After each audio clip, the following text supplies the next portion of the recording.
all of my American friends and Western friends, and I'm sure you feel the same. As soon as they come here, they don't want to leave, and they love it, and they can't wait to come back. So it's magical in that way, and it's got that it pulls you in and it brings you in and it makes you see everything so differently when you experience it for yourself.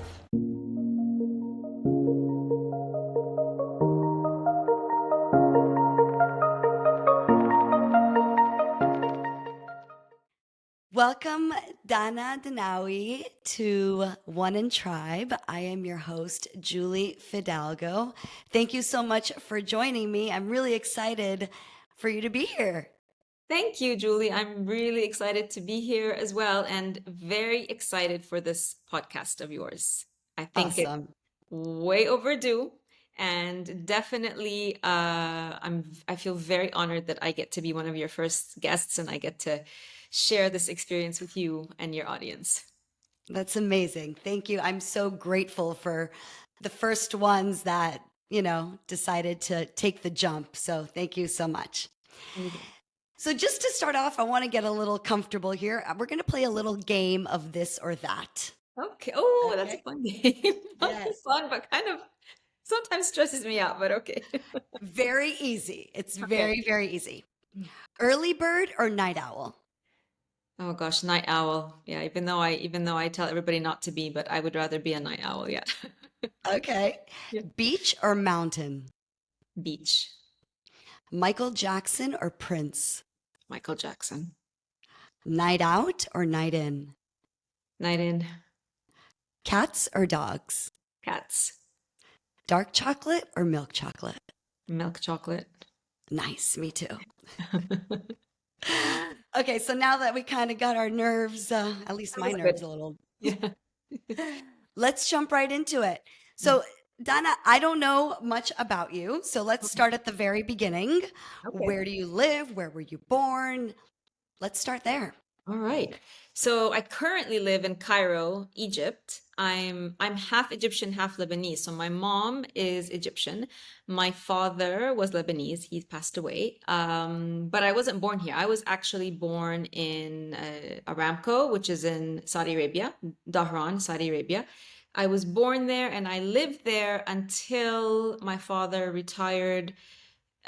I was 21 when we finally all left and we moved back here to Cairo. We didn't move back to Lebanon, to Beirut, because Beirut had still just come out of the civil war. It was 1991, 1992. So my father wasn't very comfortable with us moving back to a city that was still very much war torn. And we were more familiar with Cairo anyway. So since then, I've been living in Cairo and I met my husband. He's my high school sweetheart. We met in school and we got married after college, and I've been here ever since. I've I've I've gone to I've lived in other places, and in since living here as well, I've lived in Toronto for a while. While I was living in Aramco, we they had a funny system where they sent kids off to boarding school. So I actually did a year in London in the UK, and then I did a year in Bahrain, which is right next to Saudi Arabia. So I've lived in several different places, but currently living with my husband and two out of my three kids here in Cairo. My eldest daughter is married and she lives in Tokyo, and my middle daughter just graduated college and she's back at home for the time being. And my youngest is still in school. He's a junior. Wow, you do not look like you have a daughter who is already married. Yeah, she's also pregnant, so I'm actually about to be a grandmother. Mabruk! Oh my gosh, how exciting! Yeah, Allah يبارك فيكي. Yeah. Yeah, so it Wow. is very exciting. Yeah, very exciting time in my life. So you did all of your schooling at Aramco, all the way to high school, and then where did you go to college? So all the way through ninth grade was in Aramco, and then like I told you, they sent us off to boarding school. So that's when I did the year in London, but all American schools. I graduated high school here in Cairo. My senior year was here in Cairo, and then I went to college here in Cairo. Also, I went to the American University in Cairo. So what do you consider yourself if somebody says, "Hey, where are you from?" What is your answer? I say I'm Egyptian Lebanese because it's where I identify with where my parents come from, you know. Even though I've never lived in Lebanon. I think Lebanon is I've only been there a handful of times actually, but it's where my father's from. So I definitely identify very strongly with it. And my mother's Egyptian, and I've been living in Egypt for the past 30 plus years. So very much identify with Egypt as well. But I'm also what they call a third culture kid. So that's played a big part in my life, where there are times definitely where I don't feel like I fit in anywhere. Like I don't want fit in Egypt 100%. I'm sure if I go live in Lebanon, I will not fit in there 100%. When I lived, in North America, when I lived in Toronto, I didn't fit in 100%, but but I can fit in. I can make it work in either location. It's funny that you brought this third culture kid thing up because I recently learned about it. Okay. And I am a total third culture kid. Yeah. And it's always like you always feel like you're a fish out of water, Yes. Yeah. To some especially extent. with Yes. you, you're half and half. And Aramco, one of well, your friend Wajiha, who I interviewed, she also was raised in Aramco. Is that where you met her? Yeah, Lucia was my first friend. So our parents were friends first. So our fathers, as far as I recall the story, I think they met while they were in medical school here in Egypt originally, and then sort of lost touch and then reconnected when they both ended up both doctors, in Aramco. Wajiha had moved there first, and then when my parents moved there before I was born, they found themselves housed in the house literally right next door to Wajiha's parents. And I can't remember if Wajiha, no, I don't think she was born yet. Her brother was born, and then she was born, and then I was born. So literally, I think she was my first friend. Wow, that's so cool. And what was it like? I asked her a little bit about Aramco, but well, how would you describe Aramco and being raised there? Gosh, I just got goosebumps when you asked me. Like it's really hard to describe. For me, it is home. I think it will always be home, no matter where I go in the world. It's this, if you want to describe like the perfect place on earth where you have an incredible mix of people from all over the world and who all get to enjoy living in the same way. Like we never noticed that we were all actually very different. You just don't notice it. Everybody's just very living very close together. We all go to the same school. Our parents all work for the same company. I mean, some people might think that it's like it's really unrealistic. Like what kind of a life is this? And as an adult, I can look back and see that. But growing up there was this perfect place to grow up as a child, as a teenager, and I left as a young adult. Um, the friendships that I made there are the ones that are with me for life. The memories I have with them, the memories I have of my parents' friends. I mean, this is where really your friends become your family, because none of us had family there. And if you can imagine, in the 70s and 80s, there was no internet, there was no WhatsApp, we didn't even have international phone calls for the longest time. So staying in touch with family was challenging. So who becomes your family? Like Waji has my sister, like her parents were like my parents, and all of their friends. And you get to live in this ideal, beautiful little enclosed compound, which is what it was, within our own school, just for the children of the employees. And when you say that, people think of something really small, but it wasn't. It was huge. Like our school was, 1,500 kids or something. So it wasn't like it's a little tiny, two room classroom for a little, company, and it was massive. We never thought that we were living in something small, even though it was. And you had you know, every single like way to amuse yourself was available to you. All sorts of recreation was available to us, and we had the most amazing teachers. Aramco did a really amazing job of recruiting.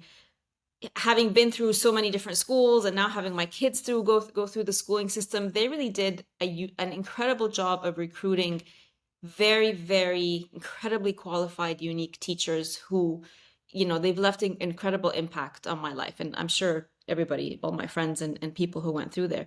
Um, I could go on and on. Like, I don't know how to describe it. It was so ideal and so idyllic in every single sense of the word. Our lives were just fun, friendly, simple, such like our biggest, our most, the way we used to have fun the most was to go play kickball in the street every day. It was so safe. We would just be out in the streets, playing in the streets. Our parents never worried about where we were going. So I would love to go back. I haven't been back since I left. I would love to show my kids, where I lived and where I grew up. And it's really where you learn. It's where you become a third culture kid, obviously, because it is that third culture outside of your own. And it's where I believe I learned how to get along with other cultures and how to be tolerant of other cultures, and just how even though we were all so different, you just don't see anybody as different anymore. We're we're Wow. all we're all the same. Wow.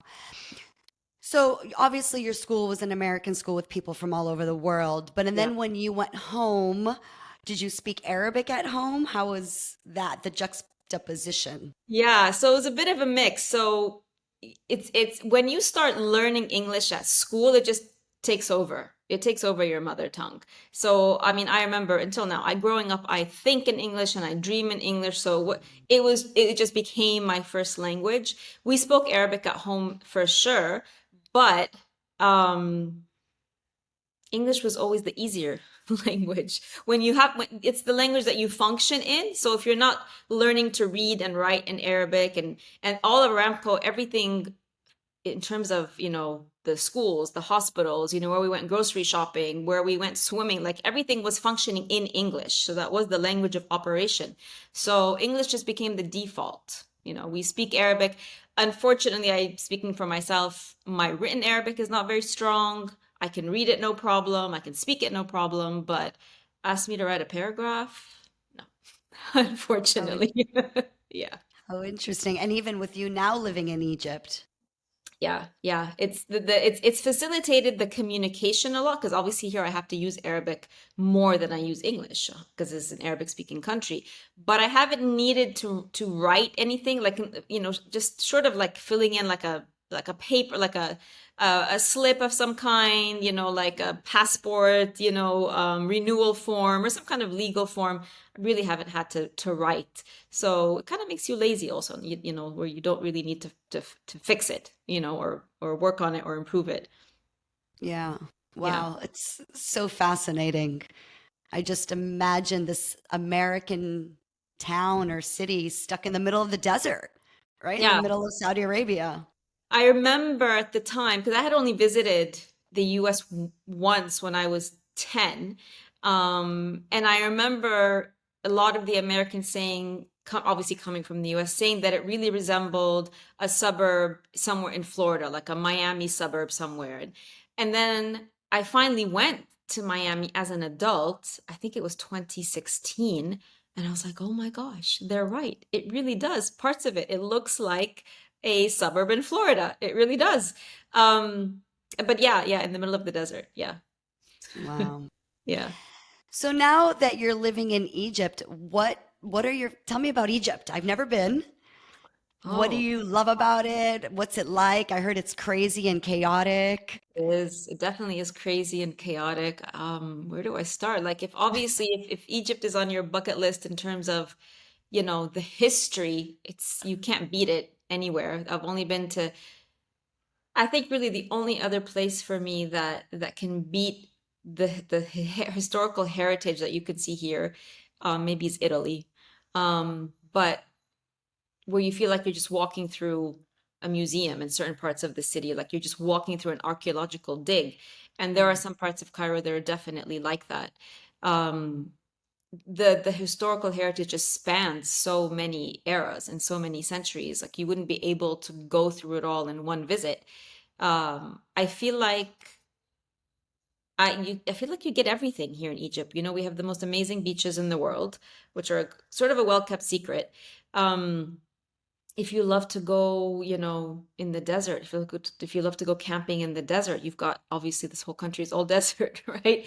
Um, I don't know. We've got the great weather. We've got the sun. We have, the in the winters it doesn't get that cold. It is very, very chaotic. People can be turned off by that because it is, borderline, the word I want to use and still be politically correct. No, it's crazy. It's chaotic. There's a lot of things that are unorganized, a lot of things that for people on the outside just looks like it's just completely dysfunctional.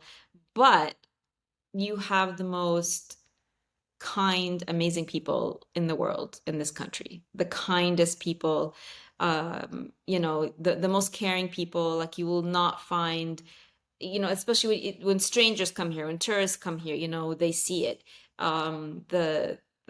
The warmth that you feel and the graciousness, and just everybody makes you feel at home, and everybody makes you feel like you're a family member, even if they've just met you. Those are the things that just Egypt to me has always sort of been, and it took me a while to reach this conclusion. So I'm not going to pretend like I loved Egypt the minute I moved here. It took a while to grow on me for sure, especially when you come from something so perfect, right? Like talk about perfect Aramco, not a mistake anywhere, the perfect roads, the cleanliness, the landscaping, the beautiful homes, like nobody, misses a red light, like and then Egypt is the complete opposite of that. Like the complete opposite of that. So it takes a while, and I think maturity to look past the chaos and to see the things that really matter in life. And for me here, I feel like it's no matter where I go now, I feel like this is the safe haven for me, is to come back to Egypt. Wow, I love Yeah. that. I can just imagine like all of the order in Aramco and then moving to the chaos Complete of chaos. Cairo. Complete. Yeah. Wow. And, speaking of the people, one of the reasons I wanted to start this podcast is because there are so many misconceptions about Arabs, Mm. especially in the West. This is, for the Western, for the West. Yeah. And what are other misconceptions? I mean, people have no idea how kind and generous and hospitable Arabs are.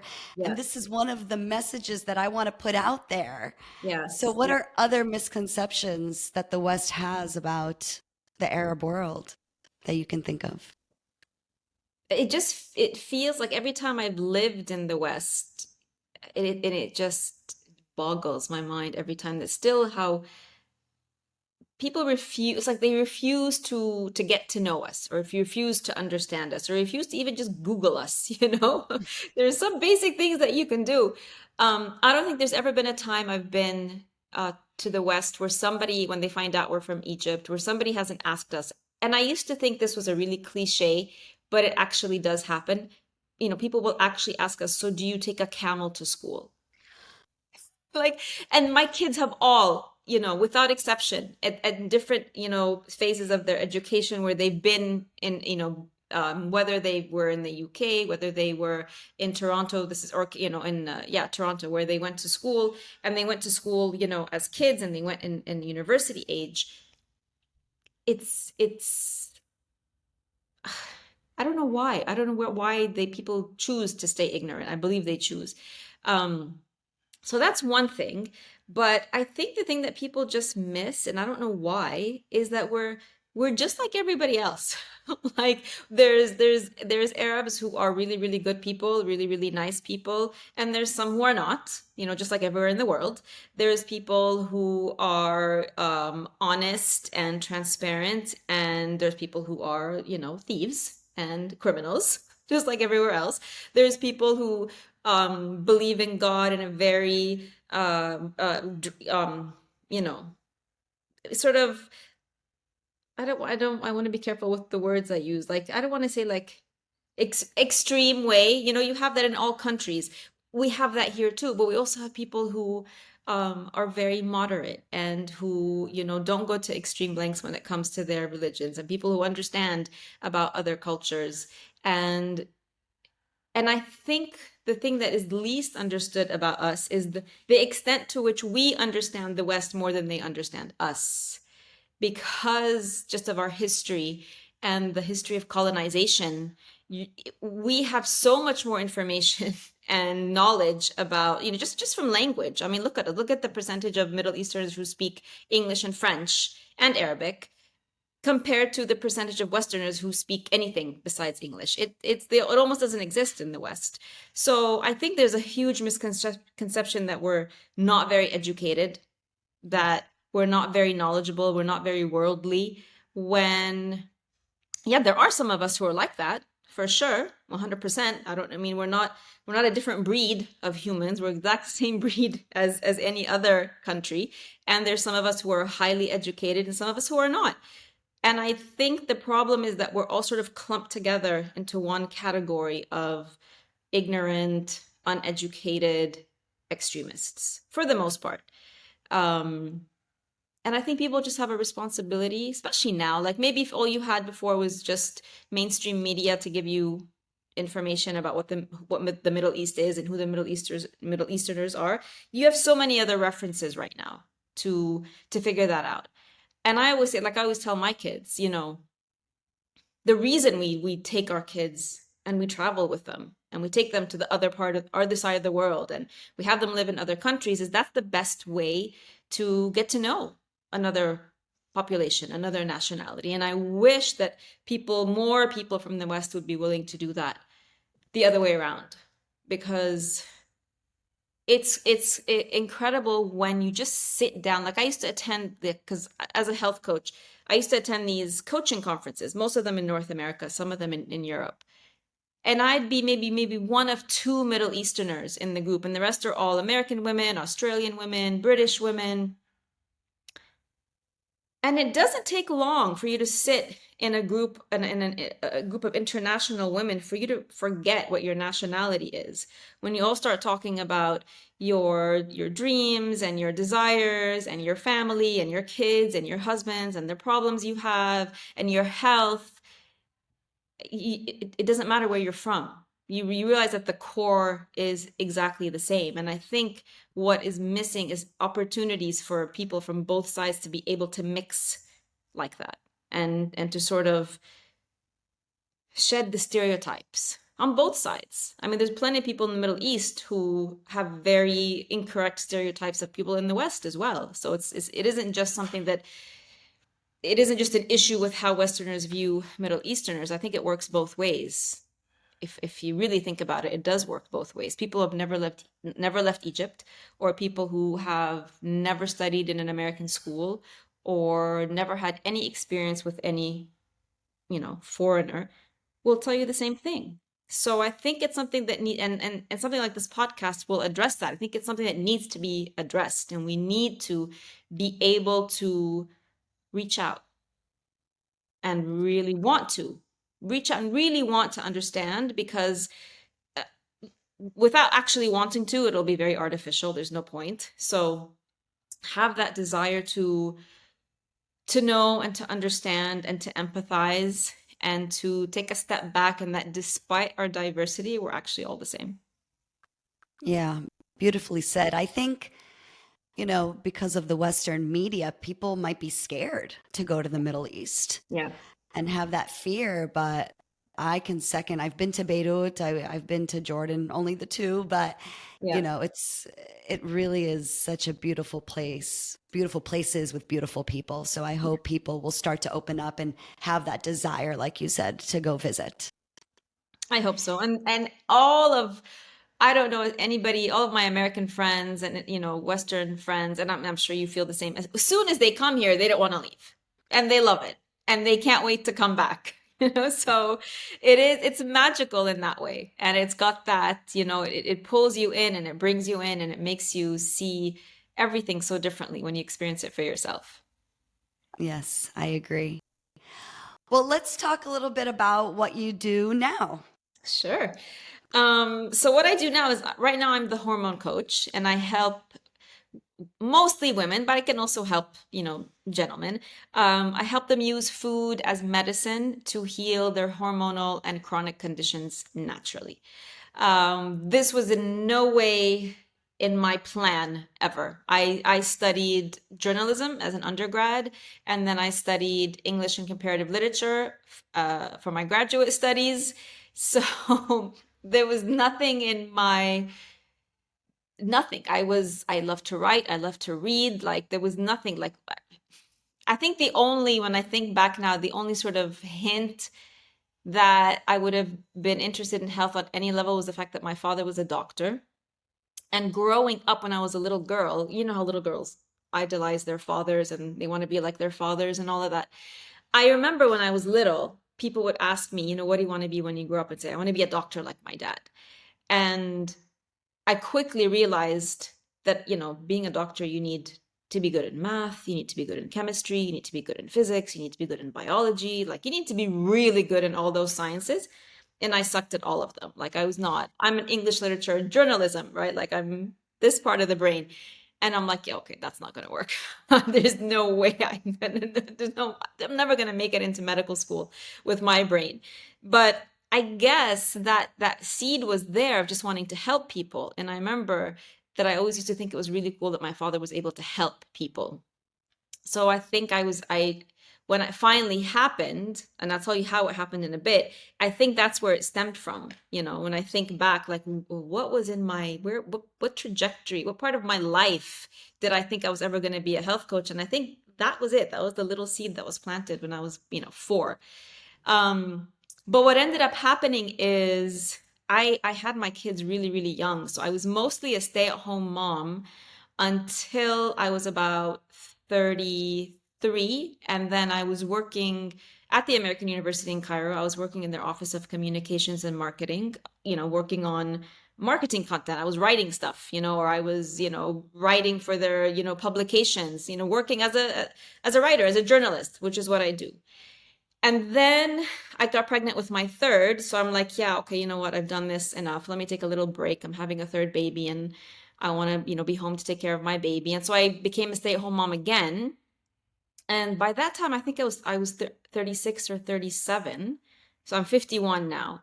And I remember a few years after my son was born, I was just really, really unwell. It was my late 30s. I was really unwell. And I had always been fixated since my first pregnancy on losing weight because I gained so much weight during my pregnancies. And so I was always, since my 20s, going from one diet to the next, like yo-yo dieting. Like, what's the next best thing? I would do it and it would work, and then gain the weight back, and then do the next new thing. I would do it, it would work, and then gain all the weight back. So I was completely fixated on this. This was my version of health, right? The number on the scale. So when I started feeling unwell, it was very strange to me because I never felt unwell. Like for me, being overweight equaled unwell. But all of a sudden, I wasn't sleeping well and I didn't have any energy. So, like, it just felt like it happened overnight. No energy to do anything, no appetite for life. I think I was definitely in sort of mild depression for sure at the time. All sorts of aches and pains in my body. I was developing sort of a frozen shoulder, but not quite frozen, and I was doing physiotherapy. So I started doing blood tests. I started to see like what's going on with me. My thyroid was a little bit low, but like nothing that could be medicated. I'd go to different doctors and they'd all do the blood test and everything was fine. And they'd be like, there's really nothing wrong with you. Maybe you just need to rest. Maybe it's just stress. Maybe it's just in your head. And I was like, I don't think it's in my head. Like, I actually feel it in my body. Like, I'm actually having a hard time getting out of bed every day. And I don't know why. Like, I have a really great life. I have a really great relationship. I had nothing in my life to be upset about, but I felt like I was upset about everything. Like, nothing was working. And so at the time, by pure coincidence, my brother and I was gaining weight. Like, the weight was just not going anywhere. I was working out. I was trying to eat healthy. And so my brother, by pure coincidence, he was like, there's this new nutritionist who's like visiting here from, I think he was visiting from the UK. And he's taking sessions at this gym. If you want to go sign up for a session with him and just see. And I rolled my eyes. I was like, no, you know what? I've been to every single dietitian in Egypt. I've been to every single nutritionist for the past, 15 years. I've done all the diets out there, whether with a nutritionist or on my own. I've done Atkins, I've done South Beach, like I've done the vegetarian, like I've done it all. Like, what is this guy going to tell me that I don't know? He's like, you know what? You're not going to lose anything. Like, just go. Like, the doctors aren't helping you, maybe he just has a different perspective. So I remember I walked in, and for the first time in my life, somebody sat with me for 2 hours to understand what was going on with me versus just a 10-minute doctor visit, right? Or an even shorter dietitian visit. And he asked me about everything that was going on in my life. And he asked me about every single physical symptom that I was having. And he wanted to know exactly what I was eating and what I had been eating. And at the end of it, he said, yeah, you know what? You need to do a detox. And I was like, what the hell is a detox? I'd never heard the word in my life. And if you know me now, I help people using detoxes to heal. I was like, what is a detox? And he basically walked me through the process of there are certain foods that can cause inflammation in the body. And so we need to take a break from them. We need to remove them. We need to heal the body. We need to reset the body back to zero. And you're going to use food as medicine to heal yourself. And I was really desperate. I don't think I was very convinced with anything he said at the time. The only reason I followed through with it was because I was so desperate, because I had been to several doctors and nothing was working. And my main goal was still to lose weight. Like, he was telling me all of these incredible, like, your frozen shoulder is going to go away. You're going to wake up, in a good mood. You're going to wake up energetic. You're going to sleep really deeply. I had horrible acne at the time also. He said, your acne is going to, and he was telling me all these benefits, but I'm like, am I going to lose weight? Like, just, that's all I need. Am I going to lose weight? And he literally rolled his eyes. He's like, I don't want you to get on the scale. And I said, yeah, but he's like, if you want to, he's like, I can't force you, but that's not the goal here. He's like, anyway, go away, do this detox plan and come back. And then he also warned me. He's like, look, this is a challenging process on the body. You're going to feel some detox withdrawal symptoms. You're going to feel some physical discomfort as you go through this process. You're going to feel some emotional discomfort. You might get really weepy. You might want to send the kids away to your mom for a few days as you go through this sort of really cathartic process. And then he said, and at the end of all this, you might have an epiphany. And I was like, what is this guy talking about? Like, I just want to lose the weight. What epiphany? Okay, I'll see you in 2 weeks. So I went, did it exactly to a T, the way he prescribed it, and I lost weight. But I was so focused on that when I walked into his office 2 weeks later, the first thing he asked me was, how's your shoulder? And I had been so focused on just losing weight that I didn't even realize that the pain had gone 100% completely, and everything else had gone. And then I was like, oh my God, why hadn't anybody told me about this before? Like, why hadn't any doctor, why hadn't anyone mentioned that I need to change what I'm eating in order to heal? And so that was that. That's it. Once you feel this transformation in your body, like, there's nothing else that can convert you, right? Nothing is more convincing than the literal physical feeling that you have when all the pain is gone, all the issues are gone. You feel like a brand new human being. You feel like you've completely ready to start a new chapter of your life. You feel like you're 10 years younger. And so I started following all these food bloggers and all these, functional medicine practitioners and all of this. And then 2 months later, I get this email from one of the bloggers I was following, and the email said, want to be a health coach? Sign up to my school. And that was literally the epiphany he was talking about. Like, all the light bulbs went off. Ding, ding, ding, ding. Oh my God, oh my God, oh my God, oh my God. Like, this is it. This is what I've been waiting for my entire life to do. Like, everything else, I was doing it because, like, there was nothing else to do. Like, I was working at AUC because, all right, somebody said, here's a good job. I applied. I got it. Okay. But had I ever been doing something that I was passionate about? No. And this was it. And I was 39. I remember I enrolled, graduated when I was 40, and I've been doing it now for 11 years. Wow, that's pretty amazing. Yeah. People don't realize how important food is, right, for our health. No, And unfortunately. It's getting better. Like, I remember if I was to compare, like, me trying to get my message out there 11 years ago versus me trying to get my message out there now, the awareness by far is increasing. Like, it's getting there. People are understanding it. People at the very least are more curious. 11 years ago, I was really looked at like an alien. Like, I was really not taken seriously. And obviously also not taken seriously because I went from being a stay-at-home mom and a year later saying, okay, come, I'm going to show you how you can heal this, this, and this, and this. It's like, who do you think you are? So there was that aspect to it too. So I've had to earn trust. I've had to earn, credibility. It's taken a while, but parallel to that, there has been a general increase. People are, I think, just because people are so unwell and the conventional system is not working, that people are forced to say, okay, right, then let's look at something else. So, of course, there are people who refuse to see, and that's everybody's right. But it's been very rewarding for me to work with the people who take that leap of faith and who are really ready to heal themselves and to let go of everything they believed about what's possible for their health and what's possible for their bodies. Um, yeah, it never ceases to amaze me when somebody is able to heal their body. Every single time it happens for me, it feels like the excitement of it is like the first time that I was able to help someone. Yeah, because once people know the truth, now they have to do something about it. And it's hard. It's It's hard. Oh, it's very hard. difficult. Yeah, yeah, it's hard to do that, to make that shift. It really is hard. And this is why I just feel like my role, like I don't heal anyone, but my role is to support, because that's what you need when you make that decision for yourself. You need the support. You need somebody to tell you that it's okay, somebody to be your cheerleader, as you're going through it. Um, but yeah, it is hard. But staying where you are is also harder, I believe. Mm. Yeah.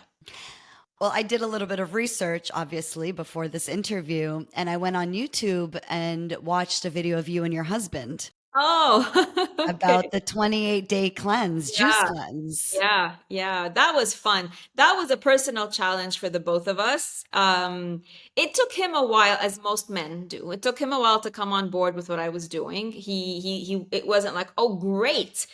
My wife is removing bread and cheese and Diet Coke from the house. Let me jump on board. And no, obviously, right? He's not gonna, none of my kids or my family or anybody was on board. And so here I was, eating my drinking my juices and my smoothies and my healthy meals, and my husband was ordering McDonald's every night. And it stayed that way for several years.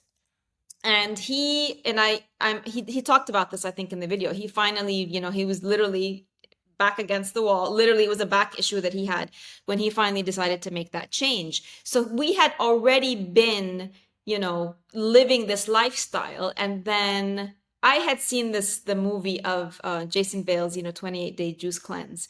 And I share it with my clients all the time. And I've done 7 days, I've done 5 days, I've done all of that. And I remember when he finally was, he had, and with healthy eating and with clean eating and with healing, it's never a straightforward line. Nobody is doing it 100%, perfectly 100% of the time. Nobody does. There's always ups and downs. So he was in a slump. And I remember he's like, you know what? I need something more than just our healthy eating at home to sort of get me out of the slump. What do you think we can do? And I said, well, there's this 28-day juice plan, and I've always wanted to do it, but it's hard. It's one of those things, like you really do need to have somebody doing it with you at home. And he's like, right, we're on board. Let's do it. To this day, I don't know how we did it, but we did it. 28 days, nothing. We keep trying to restart it like once a year, and we'll get through like 5 days, and then we're like, how did we do it? But we did it. I think we were so focused that first time, and it was so non-negotiable for us. And the feeling at the end of the 28 days is indescribable. Yeah. Yeah, I think he was desperate, right? He said that he had been in bed for 6 months because of his back and he would wake up with heel pain. And Yeah. when when you hit rock bottom, that's when you got to do something Yeah. different. Yes. Yeah, yeah, yeah. Yeah, it was an amazing experience, and it was really, the sort of the cherry on top was that we got to experience it together. Um, when as a couple, you both have very different interests usually and do things different. And you don't usually find something that you can do together for 28 days, and you're each other's, cheerleaders. And like, if one day I woke up and I'm like, God, I need to quit. God, I can't do this. I can't, because I need to be there for him. And he's had the same, experience as well. Like, if there were days where he felt like I can't do it, you kind of feel like, oh crap, but you know what? She's depending on me and I can't be the one who backs out. So yeah, it was challenging, but is so much fun and so incredibly rewarding. Yeah. Well, I'm glad that people are finally starting to wake up, I mean, we're being poisoned. That's the truth with all these processed foods and the pesticides but Yeah. people just don't know. I think people and again it's what we were saying kind of the Arab world, right? You have no excuse now. You can go on Google and do your research. So if you don't know, it's because you don't want to know. Yes. Because if you don't know, it's because you don't want to know. And then I've also experienced it where people, do find out and then they don't want to do anything about it. Which this has been a very tough learning curve for me as a coach, right? Because I really want people to I know that you can heal. Like, I know that if you do this, you're going to get off your medications, you're going to feel amazing. But you can't want it for someone more than they want it for themselves. So if they don't want it for themselves, you can't do anything about it. And you have to respect that. That's been huge for me, is understanding that just because everybody physically has the ability to heal, not everybody wants to heal, and to allow everybody to be where they're at. Some people are going to shift and they're going to change their minds, and some people won't. And in all cases, you just have to respect that, and then obviously give the ones who want to change. I give them my all because I know that that's the most important thing that they can do for themselves. Yeah. Yeah. I mean, at the end of the day, we are free to make our own choices. And when you don't make the choices that we know are better for us, then you have to deal with the consequences, unfortunately. Unfortunately, yeah. So tell me a little bit about this, the hormone detox program. So this is my signature program. Like, over the years, I've taught sort of longer versions, shorter versions, different things, but I keep coming back to this because it's the most effective one. It's the one that I like to teach the most. Basically, I take you through a process of getting rid of anything that could potentially be creating imbalance in your body. So there's the obvious ones, right? Like alcohol, caffeine, all the processed junk food, the ultra processed foods, the artificial sweeteners, the artificial food dyes, things like that. But then we also remove things that most people might not recognize as potentially problematic for their bodies, right? Pasta, oats, grains, eggs, animal protein, beans, things like that, which, historically speaking, in terms of our evolution as humans, weren't necessarily a problem hundreds of thousands of years ago, but have become a problem because of everything else that we're also consuming. So I take them through a really, really deep detox where we get rid of everything just so that we can start off with a clean slate that we can then gradually, very slowly build on. So we take it to literally the bare basics, fruits and vegetables, and that's it, because those are the least antagonistic, let's say, foods on the body. And these are the most healing foods for the body, because they are the foods that, when eaten raw specifically, contain all the live vitamins, live minerals, the live hydration, the antioxidants, that no other food contains, which is pure fuel and healing foods for your cells. So we go through this process and then gradually reintroduce animal protein, gradually maybe introduce a little bit of whole grains, and this is where each person is a little bit different. So, I might have 50 women, 10 of them will be able to bring, red meat back in every single day, and it won't re-trigger their symptoms. So that's how they gauge it. Like, when I bring these foods back in, does it trigger a migraine? Does it trigger period cramps? Does it trigger my acne? Does it trigger my frozen shoulder? Does it trigger my IBS? So everybody's a little bit different. And then basically what I do in the program is we start by resetting everything to zero. And then every single participant works on creating her own specific blueprint for what works best for her within the framework of the healing food. So fruits, vegetables, animal proteins, nuts, seeds, a little bit of whole grains. Those are really what the body needs. So we never bring in on a regular basis, like as staples again, right? We never bring in the dairy, the processed foods, the bread, the pasta. Those are all highly inflammatory for the body. So within the framework of naturally occurring foods, things that you would find on a farm, things that if you were stuck in a desert, on an island, what are you going to find? You're going to find fruits, vegetables. You're going to go kill something, to eat it. You might find some seeds. You might find some nuts. That's what you're going to find. That's what we've been created to eat. So we just need to take a break, especially when we see symptoms. So when we see hormonal symptoms, when we see chronic conditions like diabetes, heart disease, high blood pressure, IBS, Crohn's, migraines, we see fibroids, PCOS, autoimmune thyroid issues, the list goes on. These are all just, labeled names for a part of your body that's weak, a part of your body that's showing an imbalance. And so our job is to go in and to rebalance and slowly build a new way of eating that's going to keep you symptom free. And if you're on medications, so many of my clients get off their medications completely, and is going to keep you medication free. And everybody has a slightly different formula for doing that.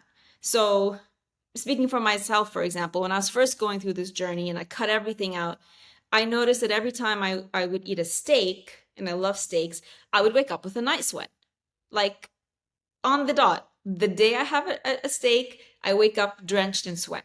So I'm like, okay, so maybe that's too much for my liver to process. So I would remove it for a little bit, give my body a little bit more time to heal. Maybe just eat fish. Fish didn't give me night sweats. Okay, cool. So I can eat fish. So everybody's a little bit different that way. And it's really important for everybody to discover what their own blueprint is, like what works for you and what doesn't work for you. And that's what we do in the program. And obviously there's a lot of support because it is a difficult shift to make. It is geared towards women, so naturally we have to address emotional eating. You can't talk about changing how you eat for women without looking deeper, because it's really whichever way you're eating, it's driven by your emotions. So we have to address what are those emotional triggers? What are the voids that you might have in your life where you need to use food to fill that void? So we talk a lot about that, and obviously focus a lot on eliminating the conditions and the symptoms. Wow. Yeah. That's a lot, but I think, again, everybody wants to feel good, right? Everybody wants to feel good. When I ask women, women who message me and look, okay, I'm curious about your program. I really want to do this. I have questions, and I'll say, why do you want to do this? And they'll, two answers come up. It's like, I want to feel like myself again. I feel like I've lost myself, and I just want to feel good again. People forgot what it feels just to feel good. It's funny that you say that. It's so mind-boggling how so many people are sick.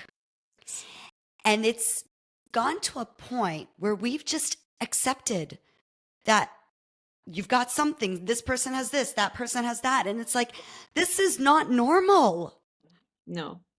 It's unfortunate because the reason you believe it, or the reason you believe there's nothing you can do about it, is because the people you trust, your doctor, right? Everybody trusts my father was a doctor, right? He was also my father, but you trust blindly when your doctor tells you something. And growing up in that culture, like, his father was a doctor, like my parents' friends were doctors, like, these guys can't do any wrong. Like, they can't tell me information that's not right. Like, they're doctors. So everybody grows up with some version of that, some trust, in this human being who is educated in a certain way, who knows my body. If they tell me that that's just how it is, and there's nothing else that you can do about it, who am I to question? And so I think we've all just grown up with that. And like you said, in this day and age, that doesn't work anymore. It's just not enough, especially when you see people doing the opposite of what conventional medicine recommends, and then they're healing. So you have to start to question. And more than anything, a huge message in my program for the ladies is, you are the one who knows your body more than anyone. Not me, Absolutely. not the doctors, not anybody you follow. I might be here to give you guidelines. I might be here to support you through this process, but my word is not the final word. The doctor's word is not the final word. exceptional cases aside, right? We're not talking about like emergencies, acute, infection, things like that. We're talking about Yeah. what 95% of the world is suffering through, which is chronic conditions, that you're really the only one who gets to say. You're the only one who knows your body. Nobody knows your body better than you. And I think shifting that trust from another human being to yourself is very scary for people, to trust yourself more than a medical authority. But that's what's needed, because truly nobody knows your body better than you. Absolutely. Yeah. I can go on and on and on with you about this because I am in that world as well. Oh, yeah. But we need to start wrapping it up. But Okay. before we go, a couple of things. First Hmm. of all, um, what is the legacy you want to leave behind? Oh, never really thought about that, but I think more than anything that you can heal yourself no matter what. You really can. Like, don't take any diagnosis as a life sentence. Take back control of your health, and take back control of your health. You can heal yourself. I love it. I I'm sure I love have it, to love think it, of love like it. a nicer, like less messy way of saying that, but it's around those lines. I think it's clear, it's to the point, it's truth. And yeah. So before we go, Dana, where can people find you? Find me on Instagram, at Dana Danawi. Um, I think currently that's the easiest place to find me. I'm finding that Instagram is the most active. You can find me on Facebook also, whether my personal page or my business page. Just type in, Dana Danawi, the hormone coach. Or Instagram is just Dana Danawi. If you need anything, any support, any questions at all, I'm the only one who answers all of my messages. And, I'm in there all day answering ladies' messages. There's a lot. It really, it's so heartwarming for me to see that so many women are just, at least if they're not going to do anything, at least they've reached a level of curiosity. So, yeah, that's where you can find me. Dana, it has been a pleasure. Thank you so much for joining me. You're so welcome. And maybe we'll do it again in the future. I would love to. I've loved doing this. Thank you so much for your passion and for the message that you're, going to spread all across the world. I think it's, especially in this day and age, it is um, beyond due, beyond due. And my hope for you and my prayer for you is that it is, it is shared and accepted with the passion that you're giving out. Yaslamu shukran. Thank you so much, Dana. Okay. Bye.